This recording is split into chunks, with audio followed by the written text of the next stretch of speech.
1947 August 15 independence day. നമുക്ക് എല്ലാവർക്കും അറിയാം, നമ്മുടെ ഇന്ത്യക്ക് സ്വാതന്ത്ര്യം കിട്ടിയ ദിവസം. 1950 ജാനുവരി 26 നമ്മുടെ ഇന്ത്യ റിപ്പബ്ലിക് ആയ ദിവസം. എന്നാൽ എത്ര പേർക്കറിയാം എന്താണ് റിപ്പബ്ലിക് ഡേ എന്നുള്ളത്? റിപ്പബ്ലിക് ഡേ അന്ന് അവധിയാണെന്നറിയാം. ടിവിയില് പരേഡ് കാണാറുണ്ട്, പ്രധാനമന്ത്രിയുടെ പ്രസംഗം കേൾക്കാറുണ്ട്, ഫ്ലാഗ് ഹോസ്റ്റ് ചെയ്യുന്നതും കാണാം.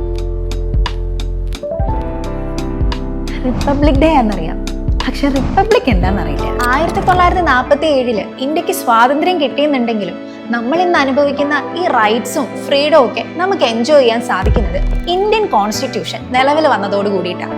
അങ്ങനെ ഇന്ത്യൻ കോൺസ്റ്റിറ്റ്യൂഷൻ നിലവിൽ വന്ന ദിവസമാണ് 1950 ജനുവരി 26 റിപ്പബ്ലിക് ഡേ ആയിട്ട് നമ്മൾ ആചരിക്കുന്നത്. രാജ്യത്തിന്റെ രാഷ്ട്രീയ, സാമൂഹിക, സാമ്പത്തിക സംവിധാനങ്ങൾക്ക് അടിസ്ഥാനം നൽകുകയും എല്ലാ പൗരന്മാർക്കും തുല്യനീതി, സ്വാതന്ത്ര്യം, സമത്വം, സാഹോദരത്വം എന്നിവ നമ്മുടെ ഭരണഘടന ഉറപ്പാക്കുകയും ചെയ്യുന്നു. അപ്പോൾ റിപ്പബ്ലിക് ഡേ എന്ന് പറയുന്നത് വെറുതെ അവധി കിട്ടുന്ന ഒരു ദിവസം മാത്രമല്ല, നമ്മുടെ രാജ്യത്തിന്റെ നിയമവ്യവസ്ഥിതിയും ജനാധിപത്യ മൂല്യങ്ങളും രാജ്യത്തെ കെട്ടിപ്പടുക്കുന്നതിൽ പൗരന്മാർക്കുള്ള ഉത്തരവാദിത്തം ഓർമ്മിക്കാനുള്ള ഒരു ദിവസം കൂടിയാണ് റിപ്പബ്ലിക് ഡേ എന്ന് പറയുന്നത്.